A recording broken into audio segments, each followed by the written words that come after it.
नमस्कार। जैसा हम सारे लोग जानते हैं, काफी समय से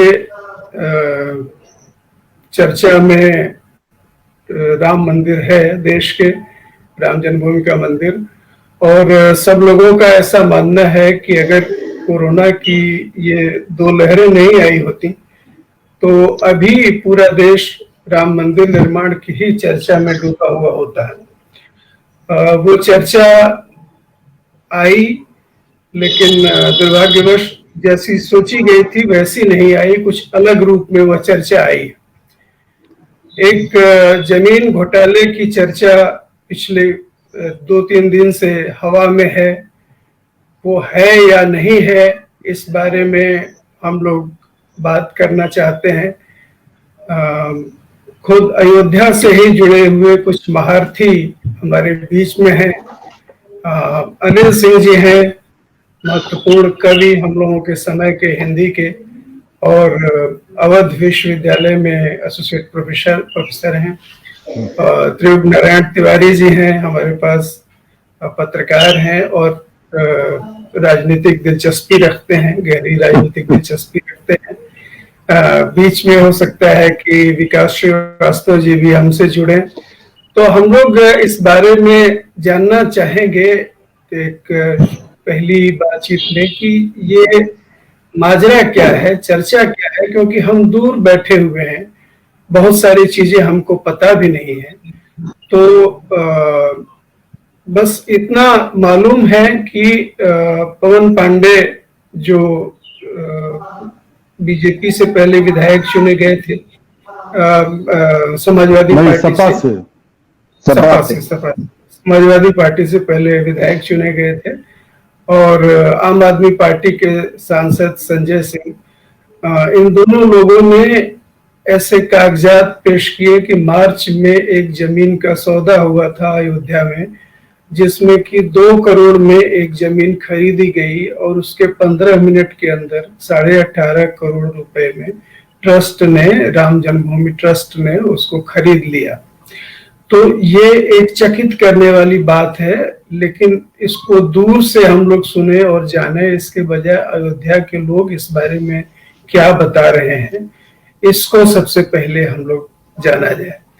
अनिल भाई, आपको क्या सूचना है, ये क्या है माजरा? देखिए, ये चंदू भाई, सबसे पहले तो मैं आपको धन्यवाद दूंगा यहाँ बुलाने के लिए। ये हम लोगों के लिए भी बहुत ही हतप्रभ करने वाली खबर रही है। अभी तक तो जो खबरें आती थी राम मंदिर निर्माण संबंधी की, उसका जो स्थापत्य होगा वो कैसा होगा, या उसके प्लिंथ को लेके काफी की बहुत मजबूत बनना है, उस पर लगातार काम चल रहा है पिछले कई महीनों से। अभी प्लिंथ जो नीचे गलाई जा रही है, जिस पर मंदिर बनना है, वो प्लिंथ अभी बन रही है, और उसमें अच्छा खासा इन्वेस्टमेंट भी हुआ है। इसमें एक ये जो घोटाले की खबर आई है, हमको लगता है कि अनएक्सपेक्टेड नहीं थी, क्योंकि अभी तक एक भी ऐसी कोशिश बीएचपी की तरफ से या मंदिर निर्माण ट्रस्ट की तरफ से नहीं हुई है, जहां इस पूरा जो धनराशि खत्म हो रही है, खर्च हो रही है इस पूरे मामले में, उसका कोई ऑडिट हो या उसका कोई हिसाब किताब रखने वाला हो। जैसे हम लोग इसी चीज को लेके कंफ्यूज है थोड़ा सा, कि अभी कुछ महीने पहले तक बताया जा रहा था कि जो चंदा आया है वो करीब 5,000 करोड़ रुपए का है, और अभी कल न्यूज़पेपर में, यहाँ अखबार में छपा था कि चंपत राय जी कह रहे हैं कि वो करीब 3200 करोड़ रुपए चंदा में आए हैं। तो यह भी सर्टेन नहीं है। ऊपर से यह है कि अभी जो धातुओं के रूप में, सोना चांदी के रूप में जो चंदा मिला है, या जो विदेशी मुद्रा के रूप में चंदा मिला है, उसकी गणना अभी बाकी है। तो एग्जैक्टली अभी तक ये नहीं पता है टोटल कि इनको पैसा कितना आया है। तो उसमें ये एक नई तरह की घटना हुई है परसों, जिसमें उस जमीन का बैनामा किया गया है। तो मेरी समझ में नहीं आ रहा है कि एग्रीमेंट अगर होता है तो एग्रीमेंट के बाद जो है आप थर्ड पर्सन को बेचते हैं, तो थर्ड पर्सन क्या इतना भोला भाला है, इतना सीधा साधा है कि जो दाम जो विक्रेता है बता देगा, सीधे उस पर खरीद लेगा? अगर उसने 2 करोड़ रुपए में, मान लीजिए, मैं मानता हूं अभी जो बीएचपी की तरफ से सफाई आई है चंपत राय जी की तरफ से, और दूसरे भाजपा के नेताओं की तरफ से कि हमने जो है इसका एग्रीमेंट बहुत पहले करा लिया था। अभी तुझी भाई बताएंगे डिटेल में, लेकिन जहां तक इनको भी वही मालूम होगा कि अगर एग्रीमेंट पहले भी था तो क्या आपको दिखाई नहीं दे रहा था कि इसी बीच अयोध्या में जमीनों के दाम बहुत ज्यादा बढ़ गए हैं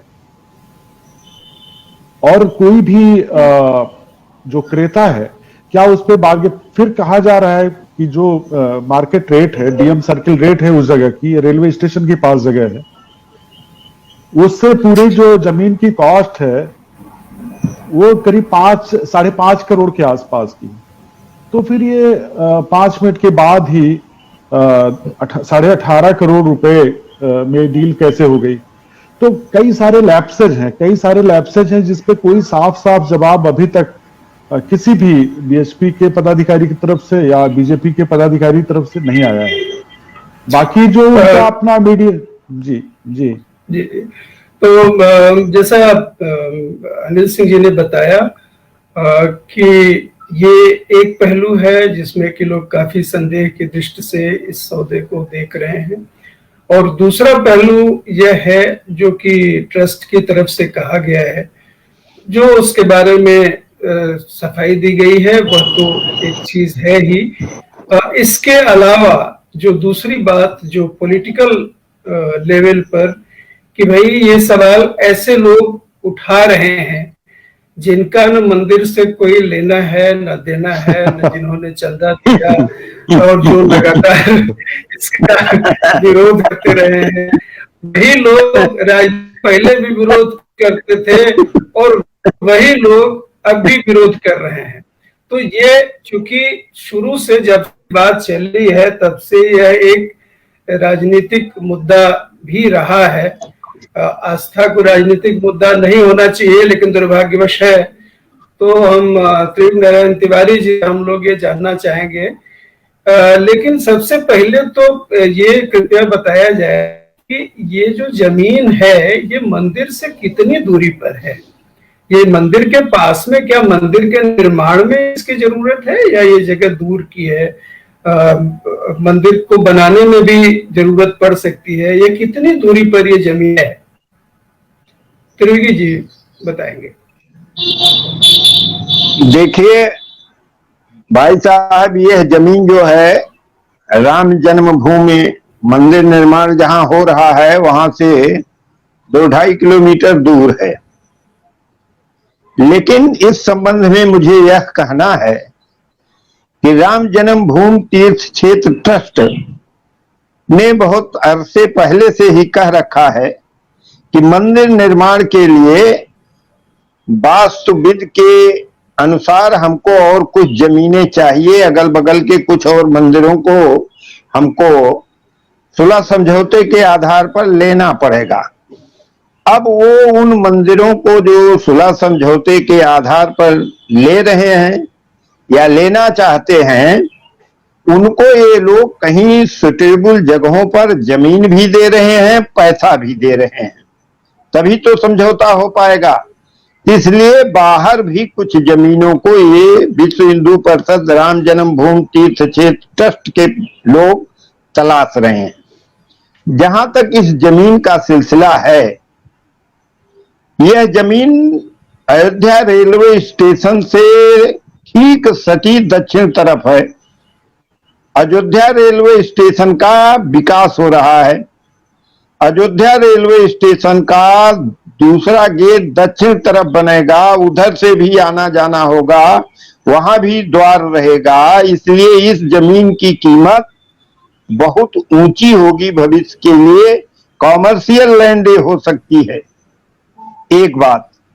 अब आया ये जो सपा और आप के लोग आरोप लगा रहे हैं, वो लोग जो आरोप लगा रहे हैं वो केवल 2 कागज लेकर पढ़ रहे हैं। थियरी और प्रैक्टिकल में काफी अंतर होता है जमीनों के संबंध में। यह जमीन जो है ये 2011 में एक गोट फार्मिंग का काम करते थे हरीश पाठक, उनकी पत्नी कुसुम पाठक।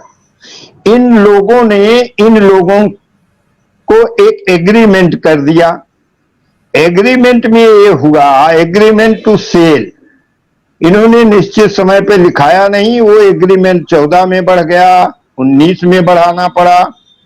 उसमें और भी पार्टियां थीं, वो पैसा दे नहीं पाए, वो विड्रॉ हो गए। अब बचे केवल 2 लोग, रवि मोहन तिवारी और अल्ताफ हुसैन। ये दोनों लोग प्रॉपर्टी डीलिंग का काम करते हैं। अब इन लोगों का एक जो विवाद था, तिवारी जी एक छोटी सी जानकारी बीच में और दे दीजिए। पार्टी का जो एग्रीमेंट है, इसका कोई पेपर पब्लिक है, मतलब इसका कोई पेपर दिखाया गया है? ये पेपर अल्ताफ हुसैन ने दिखाया है, मीडिया में है, तमाम जगहों पर दिखाया है, जो लोग अल्ताफ हुसैन से मिले हैं। जो अभी तक तो शायद नहीं आया है अभी तक मीडिया में कोई इस तरह जो जानकारी है अभी तक की, हाँ मुझे जहां तक जानकारी है कि पूछा गया तो उन्होंने यही कहा कि जब सरकारी जांच होगी तब हम दिखाएंगे, ऐसे हम वो पेपर नहीं दिखाएंगे, ऐसा मैंने सुना है। आप लोग जानते तो जानते होंगे। आज ही हमने समाचार पत्र में ये पढ़ा है, अल्ताफ हुसैन का बयान है। और अल्ताफ हुसैन ये इसमें जो बिक नहीं रहा था, अब आप पूछेंगे कि 2 करोड़ की प्रॉपर्टी को ये 18 करोड़ में बेच चुके। आज के हिसाब से वहां की जो बाजार भाव है वो 2500 रुपया वर्ग फुट है। वो जमीन लगभग 40 करोड़ की है आज की तारीख में, और उन्होंने बेच दिया 1324 में। इसलिए बेच दिया कि इसमें एक मुकदमा चल रहा था मंडलायुक्त के कार्यालय में। उस मुकदमे के रहते ये जमीन की बिक्री नहीं कर सकते थे अल्ताफ हुसैन और रवि मोहन तिवारी। रवि मोहन तिवारी और अल्ताफ हुसैन को यह जमीन बेचनी थी। ये राम जन्मभूमि तीर्थ क्षेत्र ट्रस्ट के लोगों ने इनसे संपर्क किया। मेरी ये पुष्ट जानकारी नहीं है, उन लोगों ने इनकी कोई मदद भी किया होगा। वो जब मुकदमा या वो जो कुछ टेंडेंसी अनिल सिंह जी कुछ कहना चाह रहे थे, थोड़ा मैं यही कहना चाहता हूं कि ये अयोध्या में जो जमीनें हैं खास तौर से उनको लेके बहुत सारे विवाद हैं, और लगभग मेरे ख्याल से ज्यादातर मंदिरों की जो जमीनें हैं उनको लेके विवाद है। तो इसमें कितने लेयर्स हैं इस विवाद के, अभी तो एक बता रहे हैं भाई साहब कि ये जमीन जो है कोर्ट में विवादास्पद थी, इसलिए इसका बिक्री नहीं हो सकती थी। अब इसमें जितने सारे लोगों का नाम अभी तक आया है वो सब मिला के इस पूरी डील को ही जो है संदिग्ध बनाता है। मुझे नहीं लगता कि इसमें कोई भी ऐसी चीज अभी तक कही गई है, चाहे वो बीएसपी के चंपत राय जी की तरफ से आया हो, चाहे इनकी तरफ से। आज हमने भी कुछ अखबार में देखा है, छपा हुआ है, और उसमें मैंने हालांकि मैंने अल्ताफ अंसारी का नहीं देखा है, लेकिन अभी तक कोई भी ऐसी ठोस बात नहीं कही गई है जिससे ये पता चले कि ये फेयर डील है। जमीनों को लेके वहां विवाद है। जहां तक जमीनों की मूल्य वृद्धि का सवाल है तो बीएसपी, विश्व हिंदू परिषद या ट्रस्ट से जुड़े हुए लोग कोई नए नहीं आए हैं अयोध्या में, ये बहुत पहले से मौजूद है। और बीएसपी की जो उपस्थिति है उसको लेके बहुत जबरदस्त अयोध्या में कंट्राडिक्शन भी है। उसको जो स्थानीय संत महंत हैं बहुत सारे, उनको बीएसपी से शुरू में बीएसपी का जो एक डोमिनेटिंग फोर्स के रूप में बीएसपी आ रही थी, तो यहाँ के स्थानीय संत महंत उसका विरोध भी कर रहे थे। अभी उनकी जबान जरूर बंद है, शासन सत्ता का डर होगा शायद, फिर भी आज 2-3 लोगों ने कहा है। तो इसमें दिक्कत क्या है? और जहां तक अयोध्या के सामने की जमीन का मामला है, अयोध्या में जो फैजाबाद और अयोध्या दोनों ट्विन सिटीज हैं, जो डेवलपमेंट हुआ है वो ज्यादातर जो आवासीय डेवलपमेंट हुआ है वो अभी तक फैजाबाद में हुआ है। अयोध्या में उस तरह का डेवलपमेंट नहीं हुआ है। तो अचानक जमीन का दाम इतना ज्यादा बढ़ जाना है। मैं यहाँ की एक सरकारी कॉलोनी में रहता हूँ और मुझे लगता है कि यहाँ की जो डीएम सर्किल रेट है वो अभी 2500 रुपए नहीं है। अब अगर 2500 रुपए डीएम सर्किल रेट वहां का है तो सरकारी ऑनलाइन मुझे लगता है चेक करना पड़ेगा। मैंने चेक नहीं किया है, लेकिन अयोध्या की उस जमीन का भी जो करंट रेट है डीएम सर्किल रेट वो आपको ऑनलाइन मिल सकता है फैजाबाद जिले की वेबसाइट पे जाके। तो ये जो है सिर्फ लगभग चीजों को 5.5 करोड़ कॉम्प्लिकेटेड, 5 करोड़ के लगभग बता रहे हैं। हाँ, सर्किट से साढ़े पांच जो मैं पढ़ रहा था कि सर्ट से हाँ, उस जमीन की कीमत, हाँ, 5.5 करोड़ करोड़ सरकारी बैंक। हाँ, तो 5.5 की करोड़ की जमीन है और उसका जो एग्रीमेंट हो रहा है वो 18.5 करोड़ रुपए में हो रहा है। मैंने अच्छा खासा डिफरेंस है। तो अगर ट्रस्ट खरीदने गई थी तो कोई ये जनता का पैसा था, जनता के दिए हुए पैसे से जमीन खरीदी जा रही थी, तो क्या वो मार्केट भाव पता करके, क्या उसका रियल जो असेसमेंट है, जो प्रॉपर्टी थी उसका रियल असेसमेंट करके उसका भुगतान करेंगे? कि कोई मांग ले कि हम 50 करोड़ लेंगे, हम 40 करोड़ लेंगे, तो आपने दे दिया उसको। दूसरे उसमें और भी कई तरह के झोल है जो आप अगर वो डील का कागज जो मैंने देखा है बैनामे का। अनिल जी को मैं थोड़ा सा टोकना चाहूंगा, जी जी त्रिभुवनारायण जी पर थोड़ा फिर लौटना चाहूंगा। थोड़ा इसके भीतर हम लोग सौदे के जा रहे थे और अनिल जी ने उसका एक दूसरा पहलू रखा, लेकिन फोकस हमारा उस जमीन पर बना रहे, इसलिए मैं लौटा त्रिभुवनारायण जी के पास।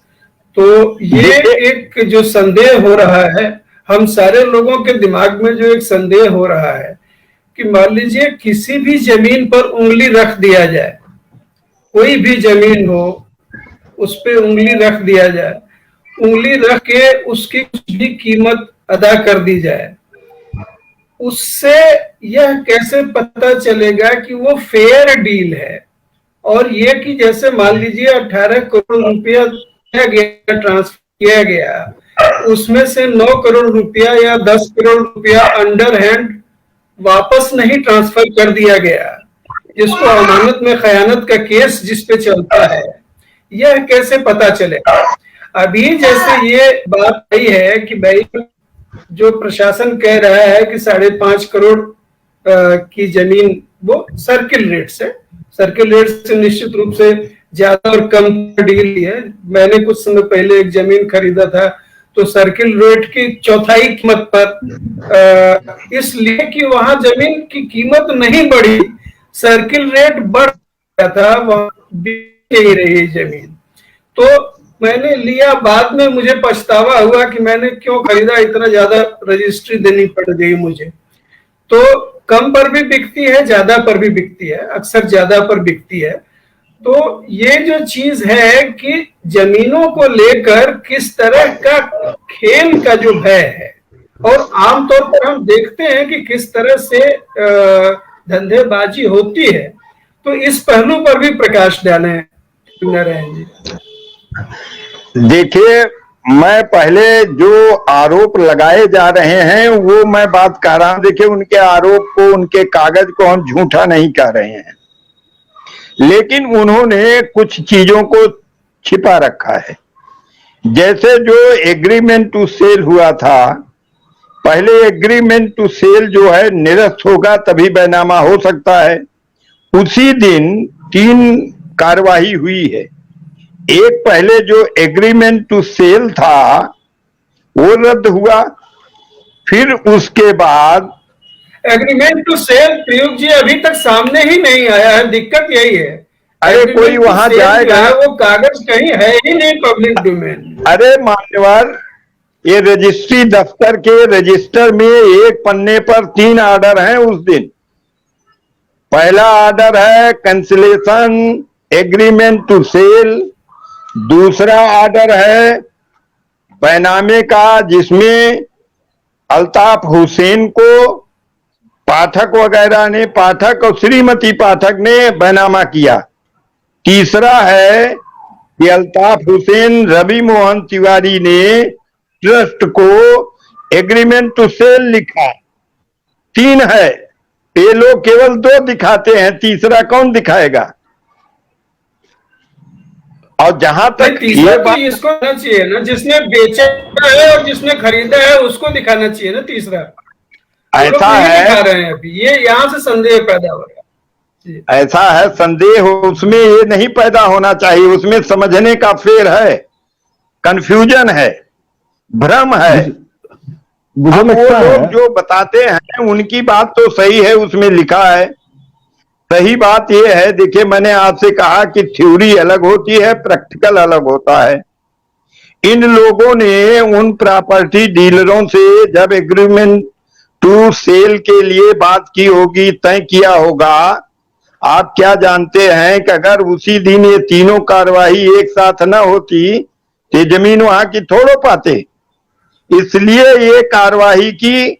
इसमें केवल एक आपत्तिजनक, जहां तक मेरी समझ में आता है, कि ट्रस्ट के मामले में ट्रस्टी डॉक्टर अनिल मिश्र जी को गवाही नहीं होना चाहिए था, और सब कुछ उसमें तो ओपन है। बैनामा लिखा जाएगा तो गवाह होंगे, चाहे वो मेयर हो, चाहे डॉक्टर अनिल सिंह हो, चाहे हम हो। इसलिए वो बचना चाहिए था। और जहां तक पैसे की डील की बात है, अल्ताफ हुसैन खुद कहता है 8.5 करोड़ हमारे खाते में आया, 8.5 करोड़ रवि मोहन तिवारी के खाते में गया, 1.5 करोड़ अभी बाकी है। तो इसमें से कहां आया है कि पैसे की कुछ गड़बड़ी हो गई है? आरटीजीएस से पैसा दिया? नहीं, गड़बड़ी जी, गड़बड़ी ऐसी ही होती है कि जैसे हमारे और आपके बीच में डील होती है, जैसे हम आयात निर्यात में पाते हैं 5 रुपए की चीज 50 रुपए में जाती है बाहर, और वो 50 रुपए जो जाती है 45 रुपया वापस आता है। जैसा कि डील होती है, धंधे जो गड़बड़ होते हैं, और मैं नहीं कहूं कि इसमें गड़बड़ हुआ है, लेकिन इन्फ्लेटेड प्राइसेस जो होते हैं, जो इन्फ्लेटेड प्राइसिंग का मामला होता है, वो ऐसे ही काम करता है कि बढ़ी हुई कीमतें दी जाती हैं, फिर बाकी रिटर्न कर दिया जाता है, वापस कर दिया जाता है। अनिल जी की भी बात सुन लिया जाए। मैं सिर्फ इतना कहना चाहता हूँ कि अभी तुझकी भाई ने जो कागजात की बात की, ये जो डील हुई है एक ही दिन में हुई है, और पुराने एग्रीमेंट को कैंसिल करके, तो मुझे लगता है कि जो इसमें शामिल पार्टियां हैं, उनकी भी पृष्ठभूमि भी धीरे धीरे अब बाहर आएगी। जो लोग जहां से जमीन का हस्तांतरण हुआ है, जिन्होंने किया है, जिन्होंने लिया है, राम जन्मभूमि ट्रस्ट तो सबसे अंतिम है ना, तो उसका तो सबको मालूम है। लेकिन उसमें जो दूसरी पार्टियां हैं, क्योंकि जमीनों के मामले में अयोध्या में कागजों का हेरफेर बहुत है, बहुत सारे लोग जो है वो उल्टे सीधे काम हुए हैं वहां। दूसरे वो सुल्तान अंसारी के नाम जो जमीन का, और रविनंदन तिवारी के नाम हुआ है, ये सारी डील आज ही अखबार में है कि ये जो हमारे यहाँ मेयर हैं, उनके घर पे मेयर महोदय की हुई डील, और उसमें से खास तौर से रविनंदन तिवारी और जो हमारे मेयर साहब का पता दिया हुआ है गवाही में, दोनों का एड्रेस भी एक है। मैंने एक जो क्रेता है और एक जो गवाह है, दोनों का एक ही पता है, सेम एड्रेस है, वो जो है वहां का सीताकुंड का। तो अभी बहुत सारी चीजें हैं। फिर इसको लेके जो डील हुई है, इस पे अभी तक जहां तक मैं जानता हूं कि एक भी ऐसी डॉक्यूमेंटल प्रूफ या एक ही बात ऐसी नहीं आई जो जस्टिफाई करती हो इस पूरी डील को। और ये जो आरटीजीएस हुआ है करीब 16 करोड़ रुपए का, हमने तो ये सुना है कि शायद 16 करोड़ रुपए का आरटीजीएस हुआ है उसी शाम को, जिस शाम में डील हुई है इन दोनों के खाते में। तो अगर ट्रस्ट को जमीन खरीदनी थी, तो उसको जो है, मुझे लगता है कि थोड़ा सा इसको, जब आप जमीन खरीदने जाते हैं तो ऐसे अंधे नहीं खरीद लेते कि मतलब कुछ भी अंधाधुंध कोई मांगे तो उसका दाम दे दिया जाता है, बल्कि वो एक लंबी प्रक्रिया होती है डील की। तो इसकी तह बतह अभी खुलनी बाकी है, और मुझे लगता है आने वाले समय में सारी बातें, जो सारे कागजात हैं, और अगर मुझे लगता है कि जो भी डॉक्यूमेंट्स, बल्कि आज एक जर्नलिस्ट बता रहे थे लखनऊ से, जहां तक की सूत्रों की उनके प्रशासन में जानकारी है कि ये जो है शासन की मतलब सूचना विभाग की तरफ से लीक की गई खबर है। ये सारे कागजात जो है किसी मीडिया पत्रकार को उपलब्ध कराए गए, फिर उसने इन नेताओं को उपलब्ध कराया जिन्होंने प्रेस कॉन्फ्रेंस की।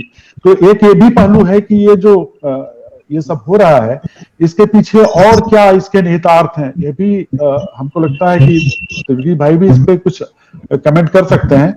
लेकिन यह डील जो है फेयर डील नहीं है। आप इसको चाहे जिस तरफ से देखिए, जितने भी डॉक्यूमेंटल प्रूफ उपलब्ध हैं, उस हिसाब से यह डील फेयर डील नहीं है। ट्रांसपेरेंसी बरतनी चाहिए थी।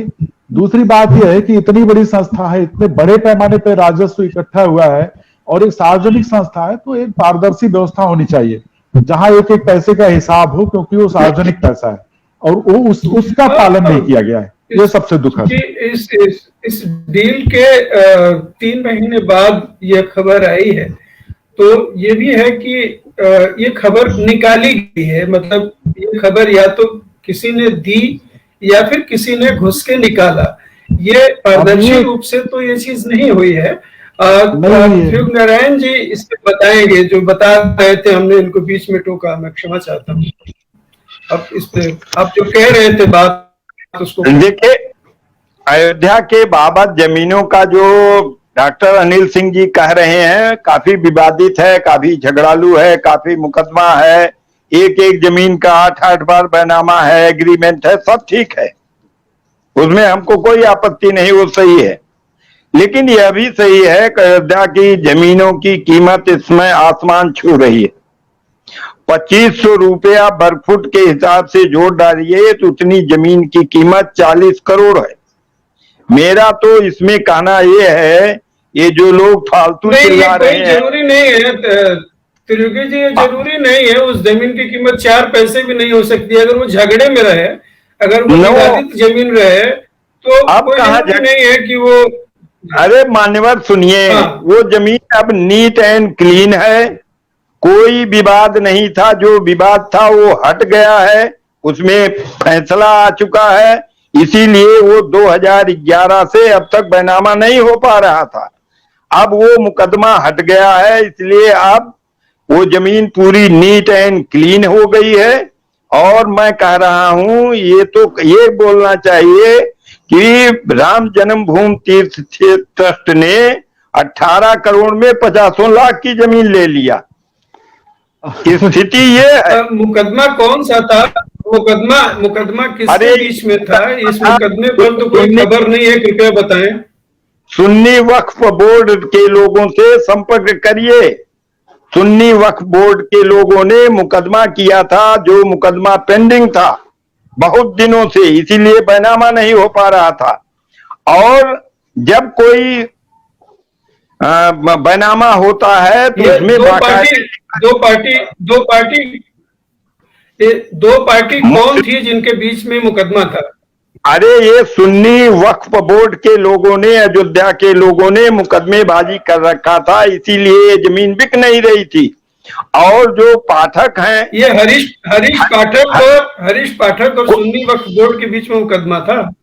नहीं, सुन्नी वक्फ बोर्ड ने मुकदमा कर रखा था, ये हमारी जमीन है। कुछ लोगों ने, सुन्नी वक्फ बोर्ड के लोगों ने हरीश पाठक को बेच डाला है, ये गलत है, ये मुकदमा था, ये कोई बता नहीं रहे हैं। और इसी विवाद के नाते 2011 से 21 तक वो बैनामा हुआ नहीं। राम जन्मभूमि तीर्थ क्षेत्र ट्रस्ट वालों ने 3 पार्टी से संपर्क किया, पाठक पार्टी, सुल्तान पार्टी और एक खुद। तीनों लोग एक साथ गए, एक साथ बैनामा हुआ, एक साल लिखा पढ़ी हुई, तब जाकर निकले, तब वो डील पूरी हुई। अगर वो बैनामा होता तो प्रॉपर्टी डीलर हैं, वो चले जाते बाहर तो मुझे नहीं मिलता, इसलिए ये बैनामा सेम डे हुआ। अब प्रैक्टिकल कृपया इस मुकदमे के बारे में थोड़ा और बताएं। ये इस मुकदमे का मेरा यही हो गया है कि ये जो लोग दिखा रहे हैं वो सही है, लेकिन वो नहीं। मैं त्रियोगी नारायण जी, ये अभी दिखाई नहीं दे रहे हैं, क्योंकि अभी तक मुकदमे के बारे में तो मैंने सुना नहीं, ये पहली बार ही मुकदमे की बात आ रही है। क्या मुकदमे का कोई फैसला हुआ है, आपको पता है अनिल जी? अभी तक तो मुकदमे की कोई बात ही नहीं है कि जमीन पे मुकदमा था। मुकदमे की बात नहीं हुई है, लेकिन देखिए ये जो अयोध्या है, ये बात हमारे वरिष्ठ पत्रकार हैं त्रियोगी नारायण जी अच्छी तरीके से जानते हैं, फैजाबाद अयोध्या में, कि ये सुन्नी वक्फ बोर्ड और इन लोगों का जो मुकदमा चलता रहा है, ये एक तरह से जो यहाँ के भूमाफिया हैं उनका जमीन कब्जा करने का हथकंडा है। जो कंट्राडिक्शंस थे, जो मुकदमेबाजी मान लीजिए पहले थी, तो उसका शमन होने का यही समय था कि एक मतलब इस तरह से बहुत सारी जमीनें जो नजूल की है या सुन्नी वक्फ बोर्ड की है अयोध्या में, उन पे अवैध कब्जा करने की कोशिश लगातार जारी रही है। पिछले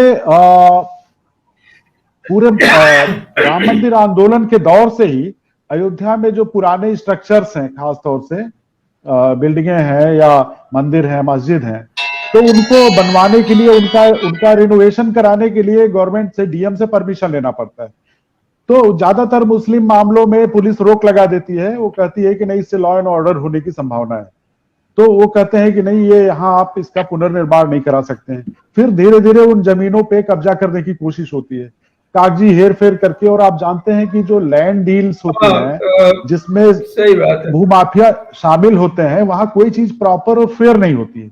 लेकिन हमारे त्रिपुर नारायण भी एक भाई भी एक जवाब दे रहे हैं, चंद्रभूषण जी, जो बहुत महत्वपूर्ण बात वो कह रहे हैं। हमको लगता है उस बात को मानना चाहिए हम लोगों की, कि थ्योरी और प्रैक्टिकल में अंतर होता है। मुझे लगता है कि एक सेंटेंस से वो बहुत सारी बातें कह दे रहे हैं जो खुल के अन्यथा नहीं कर सकते। बहुत सही है, वो बात ठीक है। बस ये है कि चूंकि पूरे देश के लोगों की आस्था बहुत सारे लोगों की जुड़ी है और पैसा भी जुड़ा हुआ है लोगों का, तो ये अच्छा होता कि इस मामले में एक पाक साफ ढंग से एक क्लियर तरीके से पैसा खर्च हो रहा है, ये छवि जानी चाहिए। और मेरे ख्याल से अगर इसकी एक प्रॉपर एक जांच करा ली जाए कि यह जमीन का टाइटल क्लियर है या नहीं, किन किन लोगों के बीच में टाइटल है, सही इसका पेमेंट हुआ है या नहीं, 15 मिनट के अंदर मेयर और ट्रस्ट के ही एक आदमी की गवाही से इतना बड़ा 2 करोड़ का सौदा 18.5 करोड़ का हो जाना, ये थोड़ा पचने वाली बात नहीं है। ये थोड़ा अटपटी ही लोगों को लगती रहेगी। जो भी धार्मिक कृत्य हैं, अगर उनको राजनीतिक कृत्य के दायरे में न रखा जाए, अगर धार्मिक कृत्य है तो एटलीस्ट अगर वो धार्मिक ढंग से नहीं तो कम से कम नैतिक ढंग से उसको संपन्न होना चाहिए। ये हम लोगों की राय है। आशा है कि सरकार इस बारे में ध्यान देगी और इसकी एक प्रॉपर जांच कराई जाए, यही हम लोग कह सकते हैं। बिल्कुल, जांच से ही सारी चीजें निकल के आ सकती हैं। जी जी, बहुत धन्यवाद।